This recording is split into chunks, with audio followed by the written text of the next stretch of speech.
Hey, Jesse. Hello, Lindsay. What are you drinking right now?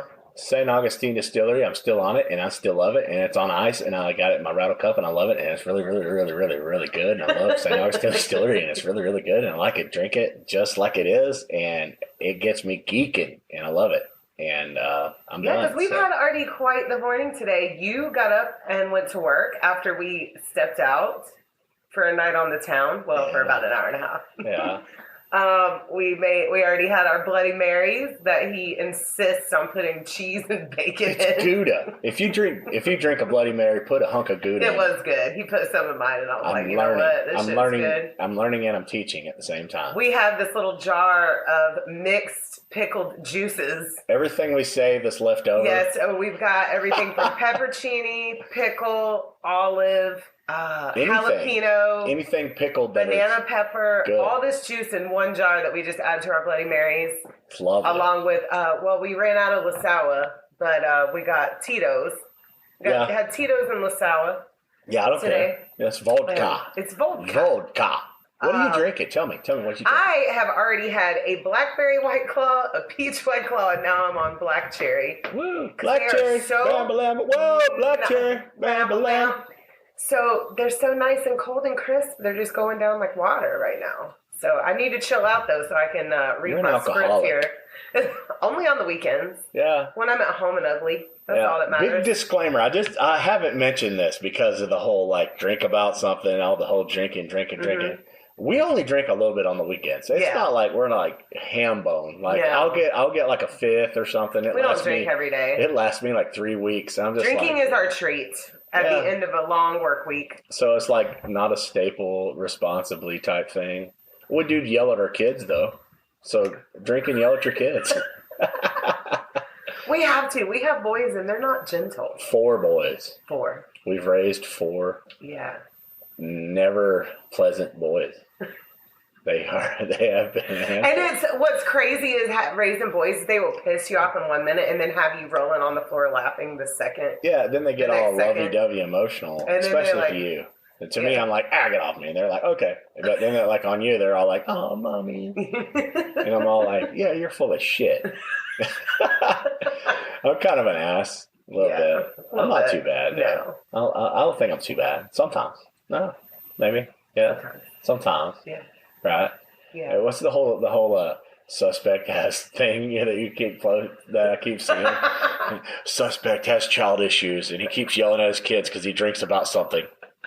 He's really not like that. He's a very gentle dad. He's actually more gentle than me. I have sensory and overstimulation issues, and I'm like a feral spaz. So I have to pull you back from the edge because you are Aerosmith like worthy. Living on the edge. Yeah, you are right there all the time. You can't save yourself from falling. Yeah. Of glory. That's what I was listening to Lady Gaga last night while I was getting ready to go to a metal show. You were. And that is my not guilty pleasure right there. I don't feel guilty about it at all. I love it. Well, except for the time we were at Rockville and you sang the wrong song. Oh my God. So I wasn't singing the wrong song. Yeah, you were. No, I wasn't.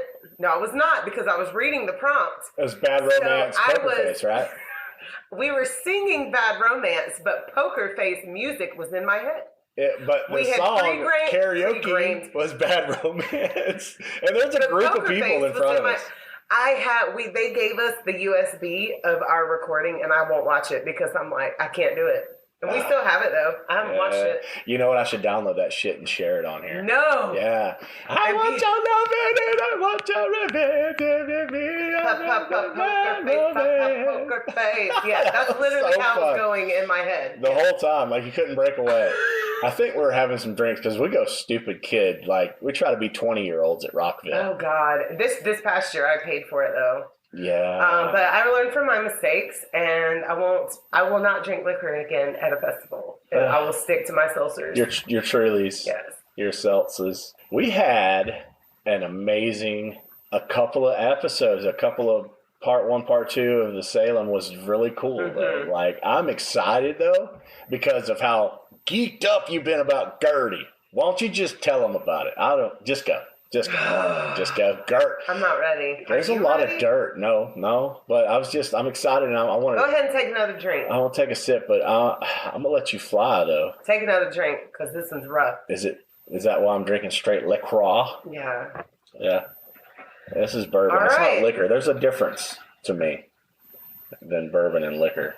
This is bourbon. Are you ready? It's not real bourbon. I think bourbon has to be made like in Kentucky area, right? I don't know. But this is good bourbon. This is Florida bourbon. I was about to say that's from St. Augustine. It's not made in Kentucky. I know. So is it not bourbon? I don't know. All right. Maybe you shouldn't take another drink. I don't Straight know. bourbon from Florida. I'm All counting right, it. you guys. And this one will be coming out the day after Thanksgiving. So we hope y'all had a happy Thanksgiving and our Black Friday shopping today. And on your way there, listen to us. Yeah, it's a good ride around town. We'll be listening to us on the way to, we are in Lake City, so we will be traveling to Gainesville. Yeah, so if you're riding around on Black Friday, it'll be out at 6 o'clock Friday morning. And yeah, plug it in and listen to it all day. So go to the store, get pissed off, play us, right?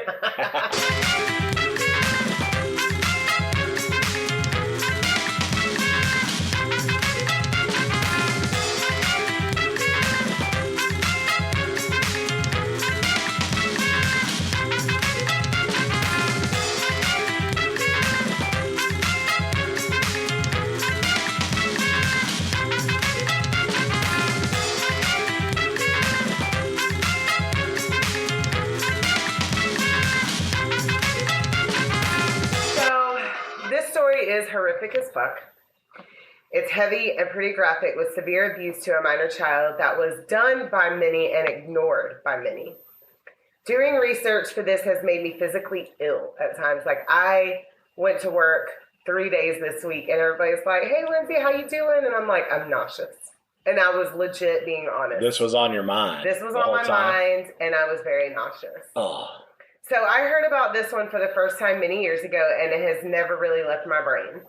I would advise no eating and maybe grab a drink and or some tissues. We'll try and make it as lighthearted as we can, but it's pretty bad. So this is a story of Gertrude Baniszewski and her victim, Sylvia Likens.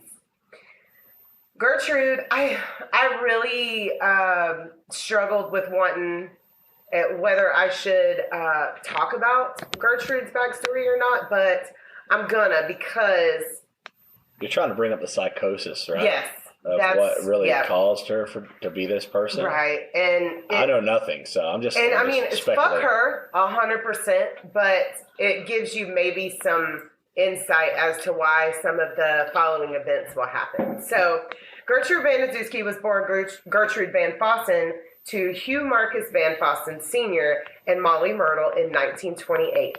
So she was raised in the Depression. And she was the third of 6 children in a working class family. Gertrude watched her father die of a heart attack at age 50 in 1939. Now, she was daddy's girl. All of her siblings and her mother hated her for it. And then she watched him die. Okay? And after he passed away, she was abused pretty badly by her mother and then dropped out of school at 16 to marry then 18-year-old John Stephen Baniszewski. John had a bad temper and would occasionally beat his wife until their divorce 10 years later, and he worked for law enforcement. So he was getting away with it, yeah? Yeah. That guy. So immediately following her divorce, she married Edward Guthrie, but that only lasted 3 months. She kept the Baniszewski name, though. Right? Well, hold on. Let me get there. Come on. Okay. So that only lasted 3 months, and shortly after that, she remarried her first husband. Roundy round. And then they divorced again in 1963, having 6 total children together. So it went well at the beginning of the re-reconciliation, but she had a few miscarriages, and one was almost full term. So that really fucked with her mind. Kind of shot her out. And she started to give up. She started to not really take care of herself. She was bedridden with depression. It was a fucked up time.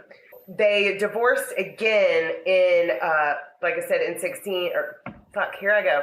Now that we're in the 1900s, I'm saying 1600s. What the hell? The witch in 1963, they had 6 total children together. Weeks after her divorce, she started a relationship with a 20-year-old welder. She was in her 30s by this time. She started a relationship with a 20-year-old welder named Dennis Lee Wright, but he abandoned her after she gave birth to a child in 1964. So by 1965, she was living alone at 36 with 7 children. Gertie was fertile. Gertie was ferty.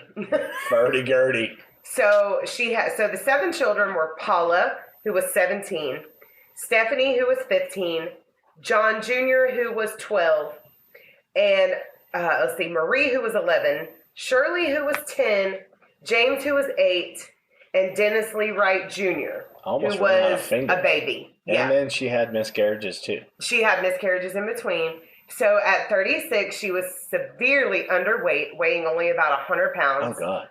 And she was referred to as a haggard old chain smoker.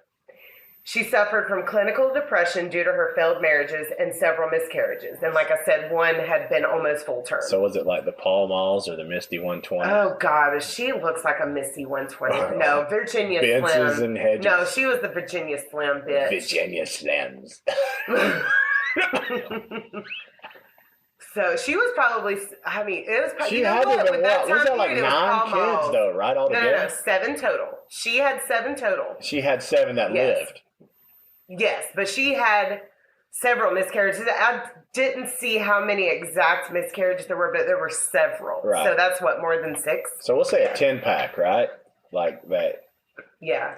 So she was surviving mostly on child support from her first husband and a little bit from the 20-year-old that she never married. Now, she would try to keep up with appearances and acted like they were still together and that he was just off in the military, but that was not true. He fucking left her ass. She was like, he was like, I'm in my 20s, you and your 7 children can fuck off. I'm going to go do my thing. But he had a kid with her too, though. Yes. So that's but he didn't want to. She hid that last one because she had already miscarried one of his children. Oh. She hid that last one. And when she came home. Or is that something I just brought up? That's something you just brought up. Oh, when she came home from the hospital. Well, I don't like that. He was gone. Yeah. Oh, so Gert did some dirt. Yeah, Gert did some dirt. Right. And it's crazy to me. And I'm going to go into cases later on about women who could hide pregnancy. That is still baffling to me. How you can hide a whole ass pregnancy. Or entrapment, like where you... Because it was like, as soon as I would find out, my stomach would blow up. Yeah, because, we've already caught women that trap men into that and make them have babies and then, Yep. And I don't think she was trying to. I just think that there was no protection back then and there was no birth control and shit like that. So it seems like she kind of was trying to keep up a persona too, right? Yes. Yeah. She was an appearance bitch to a certain extent. But all right, let's get on. I'm still in the first paragraph. Okay. Wow. So she would do some odd jobs here and there, such as sewing, ironing, and cleaning. She lived in squalor at 3850 East New York Street in Indianapolis, Indiana, and rent was $55 a month. And that would be about $600 a month now. But this was a 2-story house with a basement. Nice. So that's still not bad. No. Because let me tell you what you can get in Lake City for $600 a month. Nothing. That's a room in somebody else's house. Yeah. Literally. People are renting out their shitty-ass 60s model mobile homes. Or an old shed out back that has power to it. You can use the bathroom in here. For over $1,000 a month. Yeah. And I'm sure it's just as bad anywhere else in our country. The young lady that would end up becoming her victim was Sylvia Likens, born in 1949 to Lester and Betty Likens. She was the middle child in between 2 sets of twins, Daniel and Diana being the older set, and Benny and Jenny being the younger set. Now, Jenny suffered from polio and walked with a limp and had to wear a steel brace on one leg. Ugh. Lester and Betty were carnies and moved frequently and had a very tumultuous relationship. The Likens boys would travel with them and help them out, and the girls would usually stay with relatives to the grandmother. In her teenage years, Sylvia would babysit, run errands for neighbors, and perform other chores to make money. She was described as friendly, confident, and lively, but would always smile with her lips closed because she was missing a tooth after tussling around with her brothers. You know, a little bit of something like that. Yeah. All right, so she was known as Cookie to her friends, and she loved the Beatles and roller skating. It's your typical little sweet girl in the 60s. So in July 1965, she became friends with Paula and Stephanie Baniszewski. Her mother was arrested for theft, and her father decided to ask Gertrude if the girls could stay with her so both parents could go to work after he bailed the mother out. Lester said he would pay her $20 a week for room and board for Sylvia and Jenny, and that would be about $200 a week in now money. So Gertrude agreed and promised to care for them like her own children. Lester made this agreement without even setting foot in the Baniszewski home. And I would hope that if he had, he wouldn't have made this arrangement because they lived in squalor. Everything was filthy, no working stove, only 3 beds for 7 people to share, now 9, including Sylvia and Jenny. Wow. And it was the hangout for all the neighborhood kids. See, Gertrude wasn't a regular mom. She was a cool mom. She let all the kids drink and smoke and do as they pleased. Oh, yes. The cool mom. She was the cool mom. So, at first, everything went fine for this arrangement, or so it seems, for the first week. About the first week. So, at the end of that first week, the $20 didn't show up on time. So, this pissed old Gert right off, and she took Sylvia and Jenny upstairs, beat them, and said, "I've took care of you 2 little bitches for a week for nothing." The check came the very next day. Wow. Or the money order, or the cash, or however. Seriously? The next fucking day. Wow. Jenny had polio, okay? Yeah, she was disabled to begin with. Right. Yeah. So the parents came to visit again, still never going inside the house. I believe they met at a public place. Neither girls never mentioned the beating. And either they did this out of fear or didn't want to burden their parents. Oh, Gert would never keep any real food in the house, just bread and crackers. So Sylvia and Jenny would go out and collect cola bottles to turn them in for store credit to get to get things like sodas and candy or treats. Something to eat. So when old Gert would discover this, she would accuse them of stealing and then beat them with a 1/4-inch frat-style paddle. What? A frat-style paddle would be decorated in the fraternity symbols and used for hazing, which is now widely condemned. So did that look like a paddle, right? Yes. Like a boat. So it's still huge. Yeah. Okay. So later in August, the girls went to a church potluck with the other Baniszewski children, and Paula came home and reported to her mother that the girls ate too much. So, I mean, they were hungry.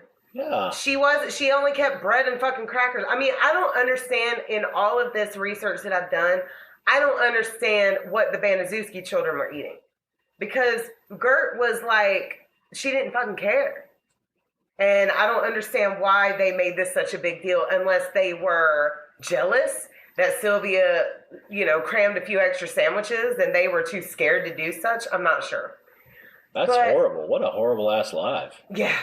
Gertrude did not like that at all, and stating that this would ruin her appearance as a caregiver and beat the girls like 15 times each with the paddle. Fuck you, Gert. Yeah. Oh, we're just getting started on this fucking bitch. So you're fired up. Look at you. Hang on. God, I hate her so much. Lindsay. Hold up, Lindsay. So, and now, this must be an old school thing about like caring how much you eat. Because when I wait on elderly women, that would be around the girls in this story's age, they will seem kind of shy about ordering food. And if I ask them 2 or 3 sides, they will look at me like, oh, 2? Like, oh my God. Girl, eat all the food. I'm going to eat all the food. Honestly, sometimes I'll order 2 meals. So that we can share and have different varieties. Yeah. So they're subconsciously showing you what they were raised in and some whatever. Right. There was no freedom there as far as just getting what you want. I have no judgment about what I want. I love when a female has not a care in the world and will get all kinds of shit, dessert, everything that she wants and not care. Because to me it's sad. when you see somebody that is ashamed of the food that they're ordering. They have to live their whole life in a certain I hope that spectrum. we can put this kind of shame to end. You know what I mean? Yeah. Because especially like going out to eat for us is a treat. So I'm going to order what the fuck I want. Humble brag. I make really good food. I'm sure you will agree. Yeah. So when we go out, we eat a lot of appetizers because I don't make those at home. Yeah. So I'm an appetizer. Go get something that's just that everybody else just commonly gets and passes over. I look forward to that because your meals are amazing in its own, you know. So appetizers is a nice treat. Yeah. We'll get like a sampler. But we also have a little bit of that same kind of psychosis. A little bit like we'll hold back that way we can go somewhere and then go ham. But not when we're out to eat. When we are out to eat, we're going ham. Yeah. We're going ham. Yeah. Right. But sometimes I'll be like, all right, no, it's Friday. Because our metabolisms have slowed down, so we have to be conscious about our day-to-day life. But when we go out, that's a treat. You want to get the best experience and feel good about yourself and do whatever the fuck you want, you know. Spend your money and do it, right? And especially when I went to a potluck when I was younger at a church where all them old women were bringing all them casseroles. I would eat so much. Oh, I did. I did not give a fuck what anybody said about me. I ate it all. So we had a family reunion, our first going together, right? And there was some good-ass food there, but there was also some shitty food there. I ain't gonna lie. There was some good food there. I guess you just don't know. You just don't know. Spoiled. You just spoiled. But the good food, we went back yeah. Seconds, thirds. Yeah, you can see it on everybody's plate. That corn casserole that I brought. If y'all ain't never had Frito corn casserole or salad, it's actually called corn salad. Yeah. It's like a mixture of mayo, red onions, corn. But being raised like that, though, like it's sad. I was raised like that. Like I was on diets by the time I was 8. You know. Yeah, especially in females, it's really beaten down upon them, right? They try to look a certain way, so.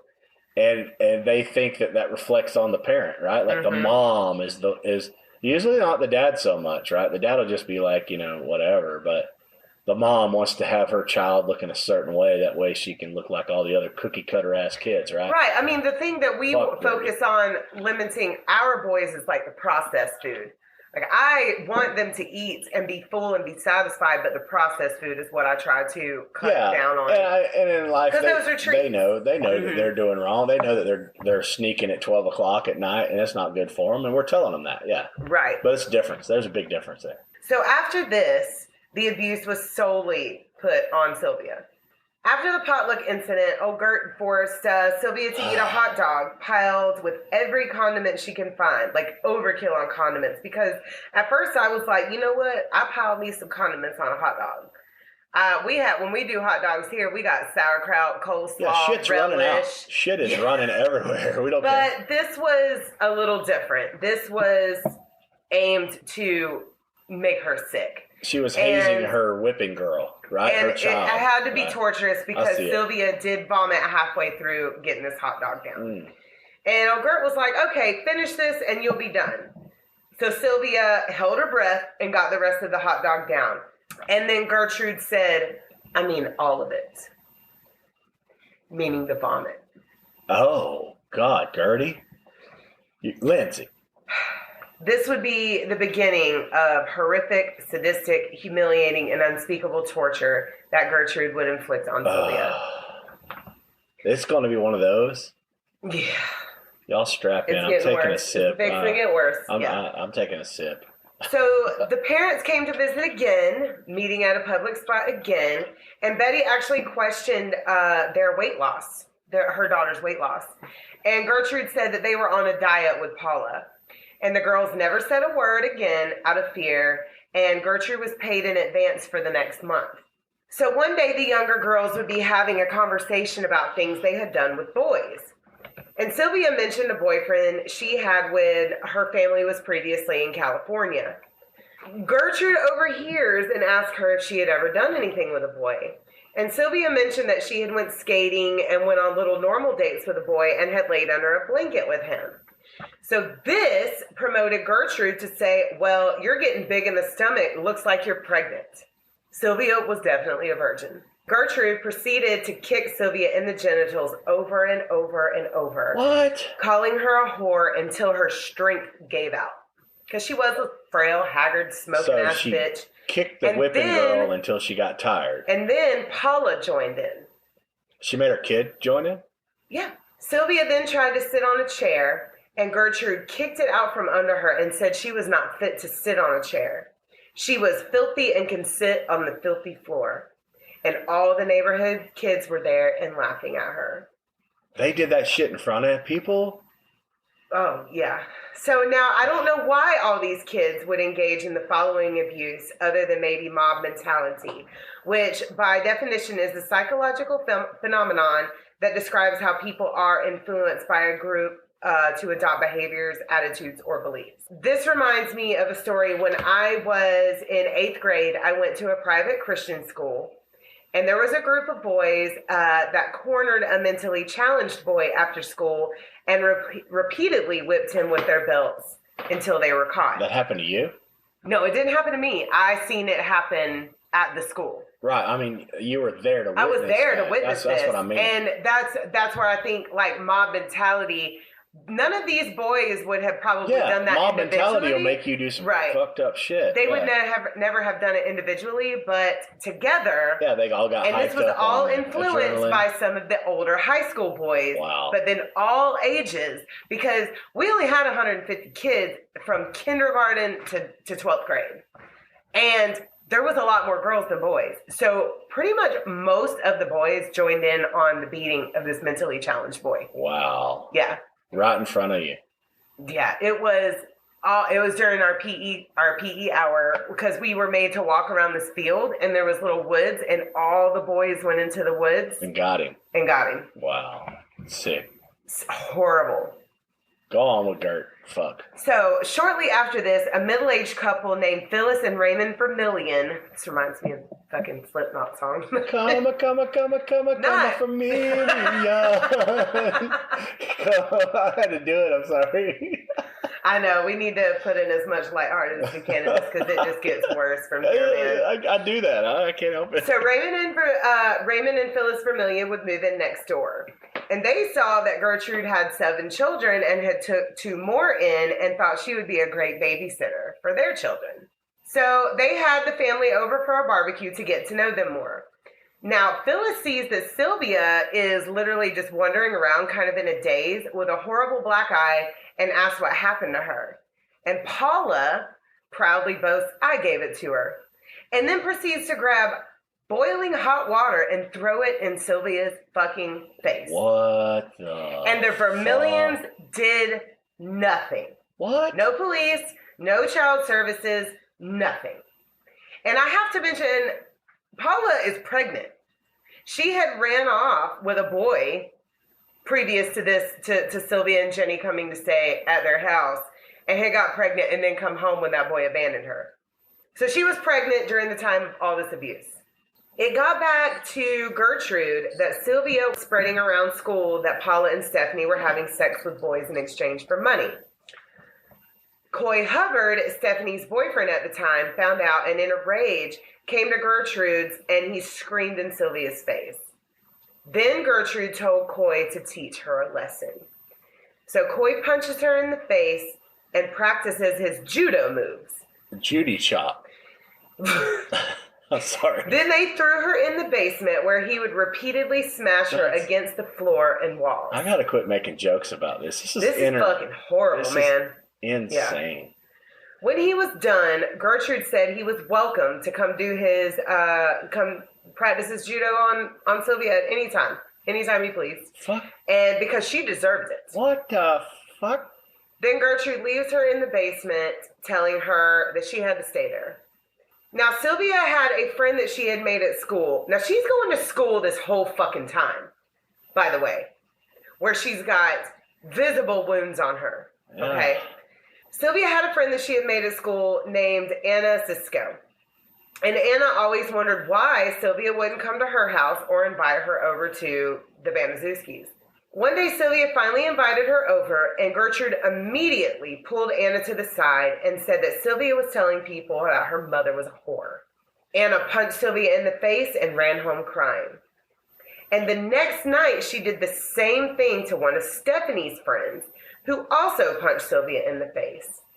Then Gertrude ordered Jenny, Sylvia's disabled sister, to punch her and said that if she didn't, she would get the same treatment. So out of fear, Jenny punched Sylvia in the face. I know. Lindsay. So Coy Hubbard continued to come around and practice his judo on Sylvia almost daily. I mean, what the fuck is wrong with him? What is wrong with all of these kids? Right. This is not just a handful of people. This is like 20 people in this house every fucking day. This is disgusting. And don't go ninja. Nobody don't need ninja. I can't stand it. So now in gym class at school, Sylvia was required to wear a tracksuit, and she knew Gertrude would never buy her one, so she decided to borrow one and was going to wash it and return it the next day. Gertrude caught her going to wash the uniform and was immediately outraged. Gertrude asked her if she had bought it by whoring herself out before accusing her of stealing it. She then grabbed Sylvia by the hair, dragged her into the kitchen where she started kicking her, and then stopped to light a cigarette. Gertrude then gently takes her hand, giving her a false sense of security, then proceeds to burn her with the cigarette on each end of her fingertips. Oh my God. Sylvia passed out from the pain and then woke up in the living room that was full of neighborhood boys. This gets really rough. So just letting y'all know, it's going to get really rough. Wait a minute. Wait a damn minute. Lindsay, it's getting... Sylvia, what? Run, girl. This is things like this makes me question everything. Why did this girl deserve this? She was just a 16-year-old kid who was literally like pawned off by her parents so they could go to work. And then she just gets all this abuse put upon her. I'm trying not to cry. I'm look at my eyes right now. I know. Look at me. Don't look at me, but look at me. I am upset. I'm trying to make light of it somewhere, but there's nowhere to go. There's nowhere to go on this. No. So Gertrude yanks Sylvia to her feet and orders her to strip in front of these neighborhood boys. Sylvia did it out of fear, but was crying the whole time. All the boys were drunk and delighted because Sylvia was like, here's some booze, buddy. Oh, I'm going to be sick. Okay. So strap on. Hang on. Let me grab. The next part is extremely graphic. So trigger warning. Let me grab this. Take a drink. Hang on. I got to rattle this one time and take a sip because holy shit, Lindsay. Are you fixing to do this right now? Don't. You're fixing to do this, ain't you? Is it that? It's that bad? Really bad. Mm-hmm. Oh my God. I'm not ready. Oh my God. Wait till you take your sip. Lindsay. It's bad. Okay? Shit like this is a real thing. This is a real story about a real girl that did not deserve this. Lindsay. Stop, because I'm going to cry. Okay. I'm going to cry. I'm crying now. Go. Gertrude then takes a large soda bottle and forcibly inserts it into Sylvia's body. Lindsay! Until she is bleeding and passes out from the pain. She was then dragged to a large pile of dirty clothes to lay on by Stephanie and Paula. She wakes up the next day in unbearable pain and found that she had wet herself because the horrible abuse from the night before had made her incontinent, meaning she could no longer control her bladder. So she panicked and went to wash the dirty clothes, but was spotted by Gertrude. And Gertrude flipped out, calling her an animal that wasn't fit to live with humans anymore, and then kicked her down the stairs into the basement. Sylvia begged for a doctor for the unbearable pain in her lady areas, but of course Gertrude was not going to do that. Gertrude leaves her in the basement, and when she came back to check on her, she found that Sylvia had wet herself again. So she decided to clean her. She enlisted the help of Coy Hubbard, her 12-year-old son, named John, and a neighborhood boy named Ricky Hobbs, who was 14. They helped carry Sylvia into the bath, which was filled with boiling hot water. And then And then Gertrude and Paula literally put salt into her wounds and scrubbed her with it. What the fuck? And then Gertrude made Ricky take her back to the basement and leave her there. It is speculated that Gertrude was having a relationship with 14-year-old Ricky Hobbs. So after this, Sylvia was denied access to a toilet and had to urinate and defecate in corners of the basement. The only thing that she was fed was her own excrement, scooped up by Gertrude and her 12-year-old son, John. Lindsay. And then they would force it down her throat. Gertrude gave Sylvia a coffee can to urinate in and then would make her drink from it every day. The scalding hot baths were a daily occurrence to wash Sylvia's sins away, in the words of Gertrude. Oh, in the name of Jesus. Right. Stupid ass fucking cunt. Oh my God. I hate you. So many people knew what was happening and nobody did anything. Nobody. And at this point, she wasn't going to school anymore, and nothing was said or being done about that either. I mean, now, we get the voice recordings. If they're not in school within 2 hours, I would get a call. Your son and or daughter is speechless. I know. So Paula had even went to the hospital after breaking her wrist, beating Sylvia, and bragged about it to the hospital. So it's every fucking where. Everywhere. It's fucking everywhere. I gotta get pissed off because I'm tired of crying. I know. I'm trying to dry it up. I'm trying so hard. I gotta get pissed the fuck off. Right? Get pissed off with us. Get pissed off, yes. Oh, so Sylvia bragged about what she had done to the hospital staff, and the hospital did nothing. The hospital did not call and say, hey, there's a little girl out here having the shit beat out of her, and nothing, just nothing. And she hasn't been to school, and everybody in town knows about it, and we're talking about it, and we don't give a fuck about Sylvia. So all of Gertrude's kids and all the neighborhood kids participated in this abuse and spoke about it openly. Everywhere. Openly. So you're talking over 10 kids that are just talking everywhere all over town. This is about 30 at this point. Because you've had friends come over, and nobody come and go. did shit about fuck. And this is what's really fucked up. One girl did go home and tell her mother. And her mom was like, oh, well, that's what happens when you're bad. Like she went home and told, I don't know if this girl witnessed the sexual assault, but she told her about the beatings, and her mom literally said, that's what happens when you're bad. I don't know how I'm supposed to be Fuck here. the 60s. Fuck the good old days. Yeah. What was good about that? No. Tell me. That was the peace, love, and fucking sunshine era, right? Halfway through it. This is 1965. Right. Yeah. 69 was like the glory day, but fuck sake, Lindsay, I don't even know how to co-host with you on this one. I know. I knew this would be rough for you, and I'm really sorry, but this was on my list, and I wanted to get it out of the way. And I'm sorry, dear listener, but this is something that happened to a human being, and it needed to be talked about. And I'm hoping to talk about it. It will not haunt me anymore. I appreciate you, but Jesus. I know. Jenny wrote a letter to her older sister, Diana, who was married and lived in the area. She told her everything, but Diana thought Jenny was just being dramatic. But it did nag at her, and she was like, you know what? This is too much for even a 15-year-old to fucking come up with. So Diana drove to Gertrude's and knocked on the door. Gertrude refused to let her see them, saying that her father said Diana was not allowed to see or speak to them, and then slammed the door in her face. Diana did not believe this at all and called Child Protective Services and requested a well check before driving back home. Now me, I would have shoved that little old haggard-ass bitch and went right on in. She was literally only 100 pounds. Like, get the fuck out of my way and let me see my sisters, you nasty-ass bitch. But no, what I was fixing to say is there is Child Protective Service. There's shit out there. But it's still. And everybody in town and up to the hospital saying she broke her wrist. The social worker shows up and doesn't even set foot in the fucking house. Here we go, right? Yeah. Here we fucking go. I gotta get mad. I can't. Get mad. I gotta get mad. So Gertrude simply told her that Sylvia had run away and didn't know where she was.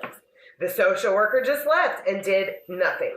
Sylvia was a minor child, but I'm guessing that didn't matter in the 60s. And, I mean, now, a minor child, whether they are a day away from being 18, that shit's getting reported and put on the news. Right. I mean, we had an instance with a child running away, and that shit was put on the news. Right then. Right then. Yeah. I don't understand. But luckily later on laws were changed because of this. I think so. Have to. John, the 12-year-old Baniszewski kid, would start charging the neighborhood boys a nickel to see the naked girl in the basement.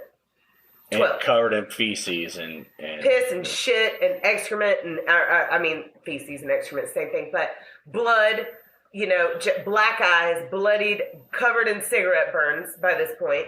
Oh. And Gertrude would bring her in the living room and encourage everyone to kick and punch her and burn her with cigarettes. Sylvia's body was almost completely shut down by October. They arrived in July. She could barely walk, barely talk, and her body was almost completely bruised and burned.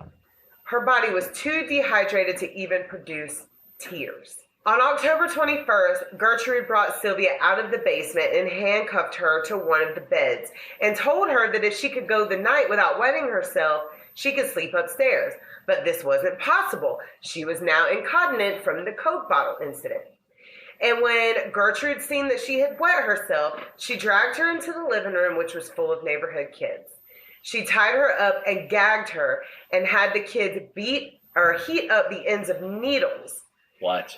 Yeah. What? Then had Ricky Hobbs carve the words, "I am a prostitute and proud of it," across her stomach. Mm-hmm. Gertrude said, "Since you branded my girls as prostitutes, I'm going to brand you." And then told her that no man would ever want to marry her. Then Gertrude hands the needle to Shirley, Gertrude's 10-year-old, and Shirley carves what should have been an S for slave onto her breast, but it ends up looking like a 3. Then they dragged her down to the basement and left her there. Jenny crept down that evening to check on her, and Sylvia told her, "I'm going to die. I know you don't want me to, but I am. I can feel it." Jenny didn't know what to do because she was terrified of Gertrude. So, I've broken Jesse, y'all. I've broken myself. Could you imagine all of these kids right now having to be exposed and made to do all this? And they were all for it. That's what's fucking. They weren't for it so until Gert did her dirt, right? They weren't for that. They were human I ass listened beings, to Ricky Hobbs' testimony, and there is zero remorse in his voice. He was 14 years old. There's no remorse in his voice at all. I was going to get a clip of it and play it, but it pisses me off so bad I didn't want to hear it again. So pay attention to your kids and their cool mom party house type situations, right? I mean, I'm glad I didn't go through any of that because we all had that mom. We all had that friend who had the mom. With the mom. My mom wasn't that person at all. What the fuck? And there was, but the cool mom that I went to, we had to drag her ass to bed because she was so drunk she would. And Sylvia's just a kid that's just staying there because her parents are working. Right. So Jesse was a little lost. So I'm going to reiterate everything that happened. Yeah, I can't grasp this. I'm completely fucking. Lester and Betty Likens, Sylvia's parents, were carnies. They had a tumultuous relationship. They had split up for a minute. Betty had took the daughters, Sylvia and Jenny, with her. It's just too fucking much. She was caught stealing, went to jail, and Sylvia and Jenny had befriended Paula and Stephanie Baniszewski. Gertrude allowed anybody and everybody to come over, so they just brought them home with them. Told them to stay while they were working. Told them to stay while the mother was in jail. Right. Lester comes to bail the mom out of jail and just asks Gertrude, "Hey, can my daughter stay with you for the next few months?" I just thought for $20 a week. Out of everything that was never happening, set foot in her fucking house. Nothing. And if he had of, I hope if he had of, he would have. They lived in filth, absolute squalid ass filth, and that's what makes me. I don't understand because Gertrude was all about appearances, but bitch, you won't clean your house. Yeah. And she's got the darkest up to 20 kids in my life every single day drinking and smoking everything. But see, the kids all thinking now. When the kid gave that testimony, he was still young and trying to party and trying to do all the. Of course, he was 14. Right. But now, I bet he is. We'll get there. I'm going to give aftermath to everybody. So every one of these individuals are just like, holy shit, what the fuck did we really do, right? Yeah, let's get through the rest of this, and then I will share all the aftermath. Oh my God. This is the craziest thing I've ever heard in my life. You're dumping shitloads of Gert shit on me. Right. So the next day, Gertrude brought Sylvia back up and sat her down on the dining room table, instructing her to write a letter to her parents. And it reads, Mr. and Mrs. Likens, I went with a gang of boys in the middle of the night, and they said they would pay me if I would give them something. So I got in the car, and they all got what they wanted. When they finished, they beat me up and left sores all over my face and all over my body. And they also put on my stomach, I am a prostitute and proud of it.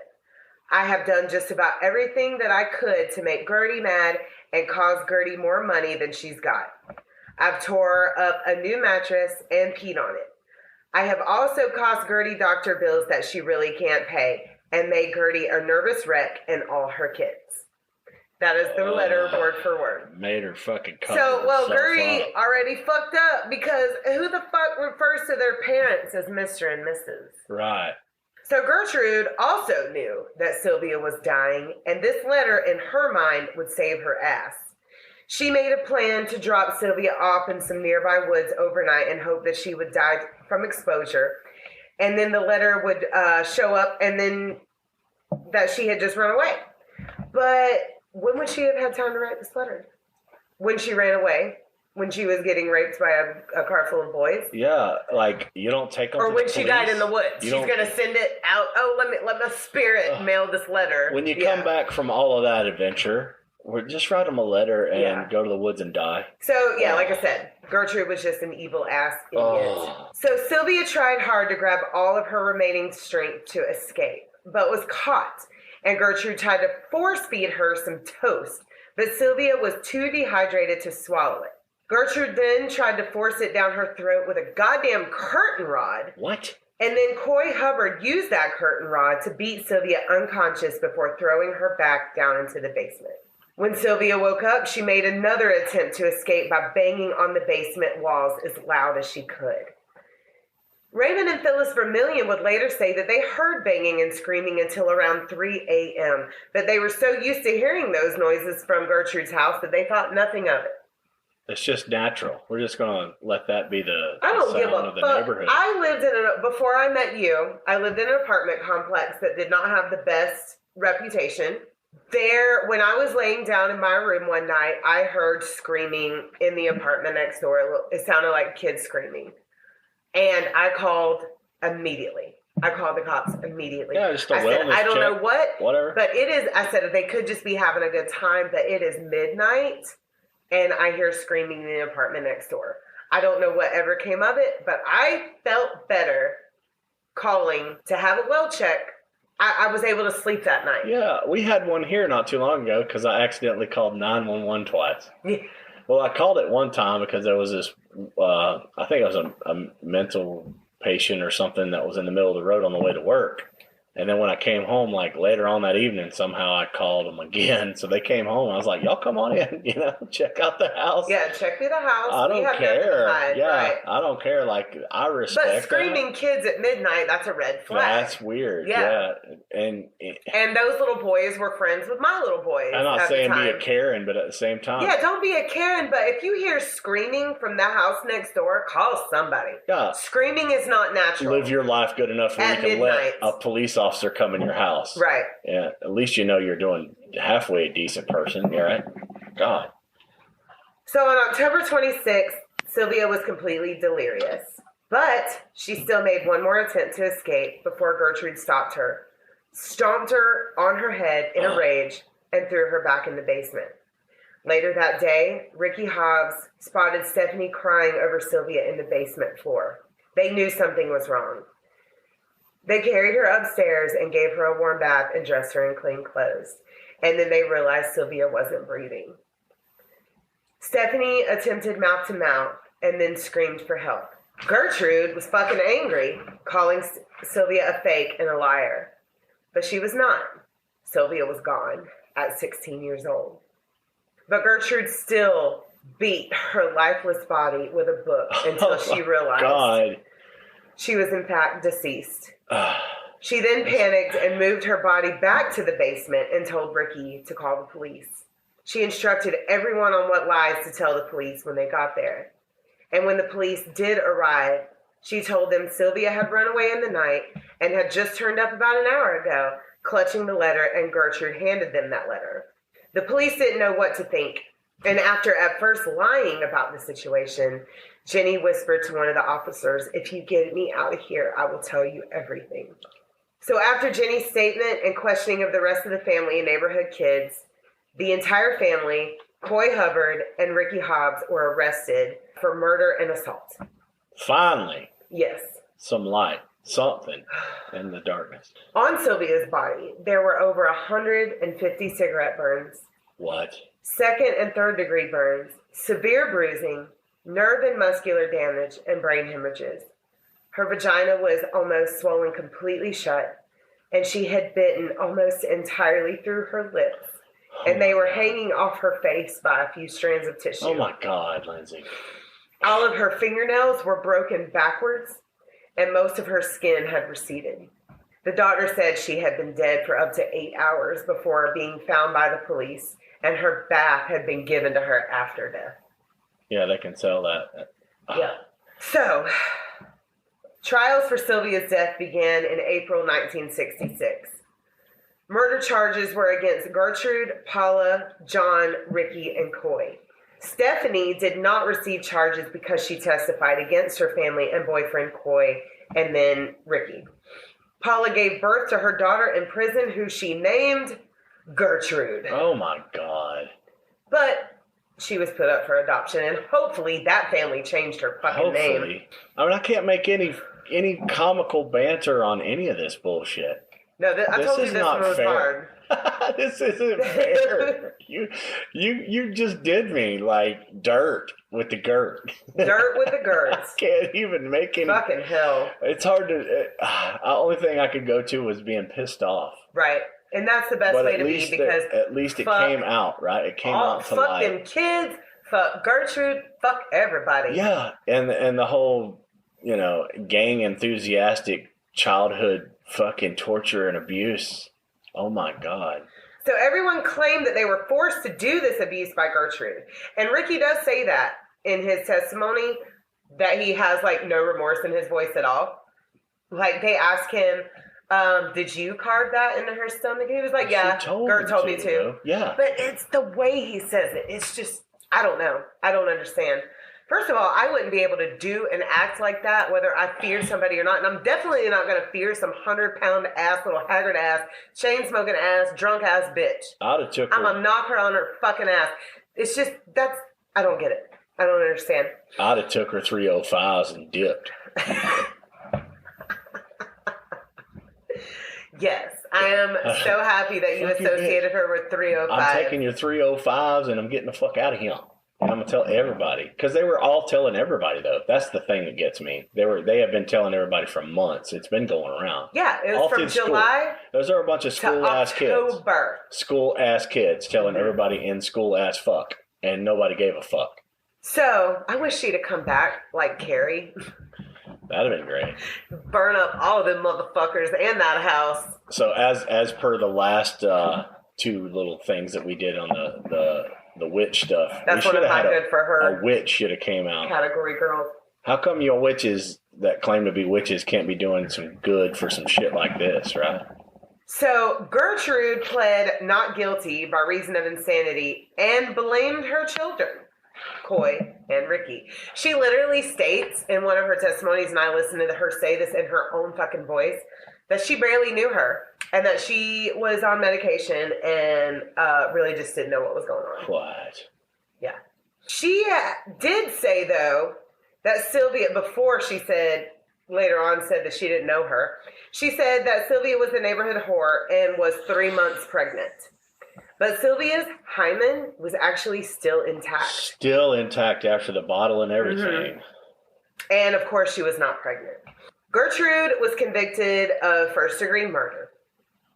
Paula was convicted of second-degree murder, but then appealed and got a second trial, which she admitted to second-degree manslaughter.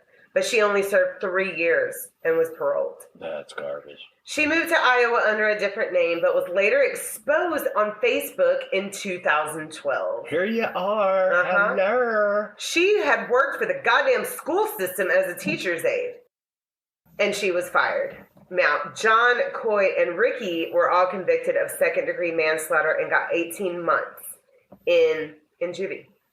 Now, Coy was later on accused of a double homicide, but he was acquitted. Coy died of a heart attack at 56. John died at 21 of lung cancer. Didn't even make it to the 27 club. Ricky died of diabetes at 50. Well, John was 12 when all this was going on, and so his mom was probably letting him smoke from a very young age.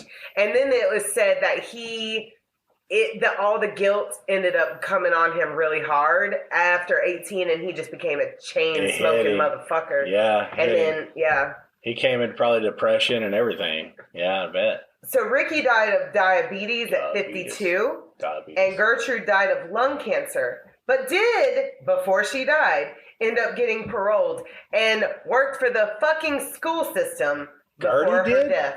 Yes. Gertie did? Yes. They let Gertie? She was under an assumed name. She went back to her maiden name, which was Van Fossen. She went under the name Nadine Van Fossen. Nadine was her middle name. Why would they let that woman breathe anymore after this shit? She moved from Indiana to Iowa.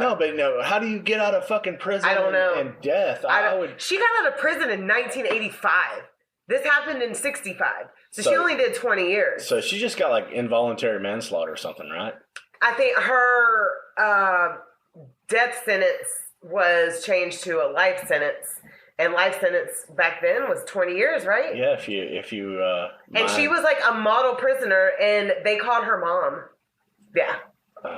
She was the mother. She was the cool mom in prison. The cool mom in prison. Yeah. Oh, let's hang out with Gert. There's some Vincent and Hedges. She'll be happy. So Jenny was adopted by one of the prosecutors and went on to marry and have kids, but was still traumatized for the rest of her life. She died of a heart attack at 54. So everybody involved in this, that's just who I mentioned, but everybody involved in this died at a young age. Yeah, because all the kids should still be alive and thriving. Sister Diana, check this shit out. Sister Diana that got the letter from Jenny and really didn't do a whole lot to move mountains to save her sisters. Her and her husband later on went on a trip to visit their children, and they were both diabetics, got lost in the fucking woods, and this is GPS times, okay? But they were old, probably didn't know how to use it. They got lost in the woods and died of starvation because they got lost in the woods. Wow. In their vehicle. And all of this, every bit of this, Lindsay, was over a fucking wellness phone call. Yeah. Because if you do the wellness call, they have to come in and check. They give that is. Do wellness calls. You do not have to be a Karen, but all you have to do is call that abuse hotline and say, hey, I don't know exactly what's going on, but there is some suspicious activity over here, and I would like for you to check it out. Right. In June 2001, a 6-foot granite memorial was dedicated to Sylvia Likens in Willard Park, Indianapolis. Several hundred people attended this memorial, including her family. The memorial is inscribed with the following. This memorial is in memory of a young child who died a tragic death. As a result, laws changed and awareness was increased. Good. This is a commitment to our children that the Indianapolis Police Department is working to make this a safe city for our children. Because of Sylvia's death and all of the people who could have saved her but didn't, people in Indiana who now suspect that a child is suffering abuse or neglect are now legally obligated to report to authorities. So this was the turning point where it made it more aware publicly in Indiana. That shit wouldn't have flown. This was considered the most horrific crime in Indiana, and that's where Jim Jones is from. That's where Jonestown, not Jonestown, that was over in Guyana, but that was where his ministry started. In Indiana, charismatically. And that was what the basis behind all of this was like. group charismatic torture Mm-hmm. and their acceptance to do rebellious acts on a human being, right? Now, it's said, I don't know what else a lot to of people call it. are wondering why but Gertrude would do something like this to Sylvia. And to me, there's no excuse, but you can trump it up to, okay, she was a downtrodden, haggard old bitch in her 30s. I'm going to pull up a picture while I'm talking, but she had several miscarriages, several children. I know from having 4 children firsthand that postpartum depression is a real thing, and you don't know that you're going through it until you look back and are like, damn, I was going through some shit that I didn't realize I was going through. But that's your realization right there. Right. You know, that's you coming back to right. And getting out of that. I mean, I was in an abusive marriage before Jesse, so I understand that kind of trauma that is inflicted on you. And I didn't understand what the impact that it had on me until later on either. Yeah. She pretty much did everything that she was accusing Sylvia of doing. Being a whore, using sex to get things, because I mean, it was said that she did that with her younger boyfriend, so who ended up abandoning her and leaving her with another child to raise, that she basically had as an entrapment. And she had all those miscarriages, which is more mental strain, more mental everything. She was a fucked up woman. And it's not really said in research that she abused her own children. And most people say that I've listened to that have also covered this case, that she did not abuse her own children. But at the same time, she subjected them to the abuse of another child. So that in itself is abuse. That's what I was saying earlier. Like, all these kids have to deal with all of that. You broke me, Lindsay. I'm so sorry. This broke me. But it did. I know. This story. One of our friends just came over and picked up a cake that I made for her father. I do make cakes on the side. I make pound cakes and cheesecakes and cupcakes and pies. But she looked over at Jesse, and Jesse was just like curled up in the corner of the table. I was like, I'm sorry, I broke him. I need a donut. I do have a pumpkin marshmallow pie that we're going to try a little later. Yeah. Unfortunately, this poor girl had to suffer all of this for awareness to be brought into. This has been the craziest story. And the crazy thing about it is you have so much more, so many more from listening to other podcasters and gathering your own research. And then just coming across cases. We got some really cool organic stuff coming up too, though, like that nobody's really done, right? That's what I'm looking forward to as well, especially when you find things that that hasn't been put out there, like en masse or publicly or whatever. And we're coming up with our own things. Like, we hooked up with a sheriff's officer. We're going to be doing something about some really cool things, and probably having him over here with us. In Suwannee County. Yeah, and a county away from us. It's a joint. We're in Columbia County, and Suwannee is our neighbor. We're thinking about doing a joint venture about something that's happened between the two counties, and then having him be part of it. And then a woman just north of us in Georgia was wanting to come down and do something with us. And there's so many cool, and your friend at work, right? There's so many cool things that tie in. And just the Lake City alone, there's really popular serial killer was tried and executed real close to us because of something happened here in town. So I'm going to do a whole Florida series. I have several saved for our Florida murder series. First part of Florida, because there's a lot that happened here. Yeah, I want to get into some local stuff. We're going to get into something. I don't know what you're doing next. What are you doing next? So the next case I'm going to do is, hold on, let me look at my list. Jessica McCarthy. So we'll get into more about her. I haven't even looked her up yet. This was somebody that was referred to me by a coworker. So we're going to see. I got the work to do. Yeah. With Jessica. So cool. Like I said, we are going to skip 1 week just due to work. and overtime at my job. Well, I mean, we got a long weekend. Thanksgiving and then, of course, Friday is going to be hectic. But that Saturday, we could probably get something in for the week after. So yeah, hang on to that. I think we might be able to plug something in a little bit about that, because I don't know how much content you'll be able to gather, and it's going to be really cool because it's something that you're really doing the work from yourself. From scratch. I don't know nothing about I'm excited. I'm excited to see what you come up with and how you. This story, though, goodness, has lit me up over here. I'm a ball of goo right now. Look, listen. I just want you to know, I wanted to show you a picture of Gertrude, and all I had to do was type in G on Google, and it showed her immediately. You're already there on the G spot. I'm sorry. Adult humor.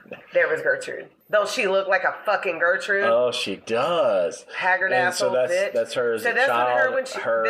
This was Sylvia here. Okay, that's Sylvia. Gertrude during the abuse, and this is Gertrude when she decided to still go into this was Gertrude before she died. Yeah, and she looked like she was knocking on death's door. I mean, she looks malnourished and just terrible. She looked haggard for sure. So that's like the whole thing. Even that was her what she looked like. Yeah, when she got arrested. Right. And then later on in life. We'll share all these pictures in our Instagram. That woman should have died in prison. She did not. After causing all that. She got out in 85. Yeah. Thank you so much, Indiana. Was it Indiana? Mm-hmm. Yeah. Thank you so much, Indiana, for letting that happen. Now, nobody listened. That's the thing. Nobody listened. Nobody cared. And these kids being dumped off. And that happens everywhere all the time. Don't dump your kids off on fucking other people and go do what you want. Don't be that selfish. This isn't the 60s anymore, so ain't nobody doing that shit. Just don't do it. You have kids, take care of them. Without even setting foot in the house, without even knowing nothing about the bitch. Yeah, I mean, goodness gracious. Can I just pay you to take care of my kids for the next few months? I'm just going to dip out and be carny. So I can go work? Yeah.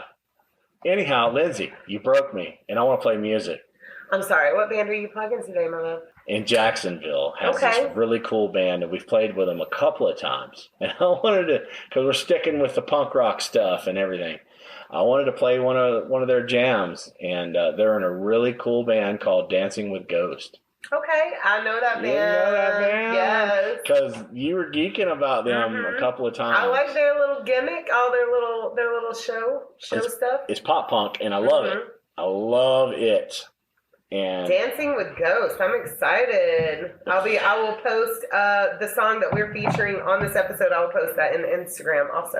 Instagram stories. Very, very, very, very cool. Very professional. They have it going on. I don't know why they're not famous, but I think they're still trying to do it hobby and just having a good time, And, well, it's just like you. Yeah. They really have the audacity to create some really cool music. Not all talented people get signed and get the recognition that they deserve because they are just doing it as a hobby to fulfill the need to put their talent out there. Yeah. Well, I mean, there's a lot of amazing talent out there. We've seen some amazing talent. So that's why we wanted to do this, because there is so much more talent out there than you even will ever realize. And some folks just don't want to be signed. That is undiscovered. They don't want to deal with all that, Some people just don't want that fame. And that's one thing that really stuck out with me at the end of Damien Eccles' book, because he literally was released from prison being a celebrity. He went right from prison to celebrity. He went from poor kid, prison, celebrity, and he didn't like it. He didn't have a life. And that's why I said the audacity, because the audacity. You don't want to deal with. That's perfect. Everything, yeah. And the fucking audacity. I did not know what this was about, but this song by Dancing with Ghosts is called The Audacity. So I just want to go on and get on into it. We'll play a little bit of music and lighten this up. Thank you so much, Dancing with Ghosts. Amazing band. We're going to share it. You guys and check they're it really out. fun to see live. Really fun. Follow really them energetic. and follow where they're going to be playing at. They deserve the recognition. So I'm going to recognize them right here. Here we go. Dancing with Ghosts, Audacity.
Oh my goodness. That was amazing. Dancing with Ghosts, the audacity.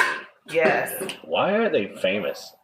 They should be. They've got, it's almost like a Paramore vibe. Yeah. Yeah. Yeah. And I really enjoyed that. Yeah, it's the pop punk, but I love it. I love it. I love pop punk. And really we like fit. pop goes punk. Pop goes punk. Yes. Pop goes punk. And Dancing with Ghost and everything. Thank you guys so much for sharing. And we're going to be sharing it on the website and everything, the podcast, and tagging them and supporting local music. And I love doing that. I love finding all these cool bands, especially ones we've played with a couple of times. It was really cool. I just wanted to say, you broke me, Lindsay. I'm so sorry, Justin. You broke me. I really am. You know, normally, but welcome to my world, sir. Yeah, so I'm really learning that true crime is truly something awful to drink about. But it also makes you realize that it's something. People are monsters. And there already is something to drink about, but this is drink about something. Yes. And so check it out on drinkaboutSomething.site, right? And share it. Absolutely. And Lindsay, I don't want to give that to you. I really don't want an applause for this shit. I don't want to give that to you, but I had to. No, you broke me. You broke me. It is a breaking factor. I'm excited about finding out what you dig up on your own. This is you venturing on your own about something that nobody really, it hasn't really been put out in the world, on the podcast world so much. Oh, yes, it has. Oh, this is a big one. Yeah. This next one that you're doing? Oh, the next one. Yeah. I'm not actually sure. I haven't delved into it at all. So this will become a completely new case to me. Yeah. That was referred to me. My coworker was actually... As a connoisseur of listening to podcasts and true crime. Aficionado. You haven't found it yet. Is a person that my coworker was actually locked up with. This could be a Gen Z original on the podcast. They'll be doing our... I'm scared. See, we've been kind of following in everybody else's footsteps. I'm hoping I can find other people, but wouldn't that be cool if we're following in everybody else's footsteps, and then later on, true crime or somebody that you listen to a lot, True Crime Obsessed or somebody, last podcast, or somebody that listens or that has all this cool content, and then they find something that Gen Z has done. Right. And they're like, oh, this small little podcast, Gen Z over here. I got it. She gave me actually a couple of them. So I'm going to do this one first. Well, the one that she was tied into. She was locked up with both cases. Both people that she gave me info on. So we'll get one, and then later on we'll get another one if this works out well. But hit us up. I want some comments about this. I've been puddled. I couldn't even say funny shit hardly. Yes, I apologize for crying on the pod, you guys, but that was organic. I'm not apologizing. I was crying. But I'm just saying, that was organic. I couldn't choke it back. I have tried to listen to as much coverage as I could this week to kind of desensitize myself from it, but it caught up with me. And last night? I broke down in tears, and I'm like, this fucking case. It was last night we were sitting on the couch, and you were just like, Jesse. I had to have a release. And you just did a thing. And then, you kept doing a thing. Yeah. And you were crying out of nowhere a bunch. I was like, are you kidding me? I have to deal with this and just be part of... Do you see why now? This is an adventure. And I appreciate it. It's not a fun one. I appreciate you putting this out, because there's folks that might listen to this that hasn't heard it, and it really has brought a lot to light, and it's a horrible thing. People that listen to podcasts, if you're like me, you can listen to the same case over and over again, told by different people, and it's just as horrible. But it sticks in your mind. I don't know how to explain it. Why I listen to the same case over and over, told by different people.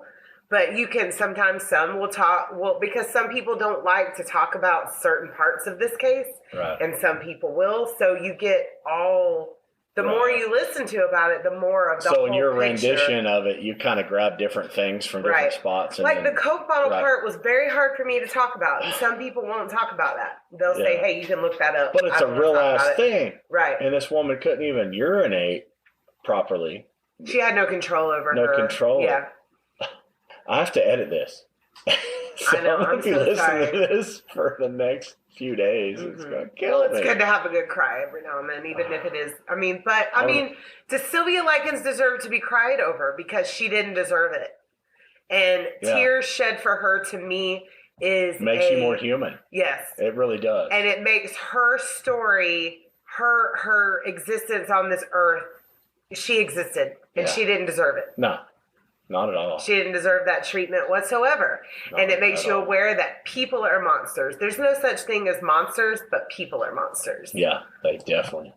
And that's where the evil comes into play. There's no monster in your closet, but it might be your next door neighbor. It's in the if skin. That's comforting at all. Yeah. It's not.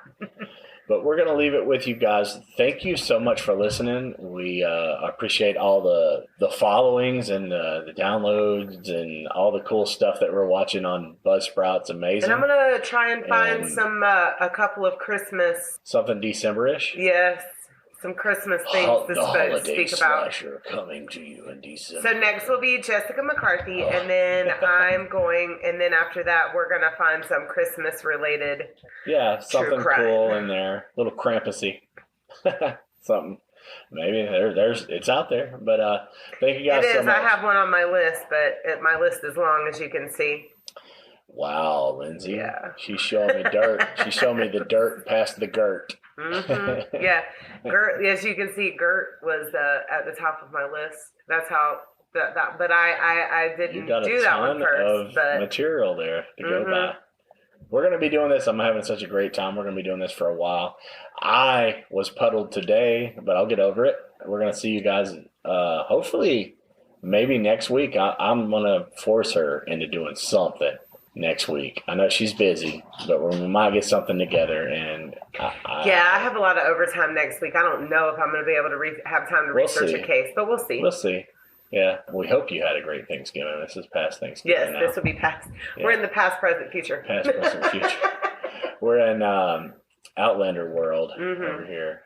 There was a Marty McFly moment in this resale. I was like, "Don't do it, Marty McFly." Don't change the future. Don't change. But at the same time, sometimes the future could be changed for the better. Yeah. Anyhow, if you travel to the past. We'll see you guys on the next episode. Check us out. Share us. DrinkaboutSomething.site. It's all on there. Thank you, Dancing with Ghosts. Thank you, Buzzsprout. We love you so much. We're going to keep on cracking, having a great time. See you guys next time. Okay, bye.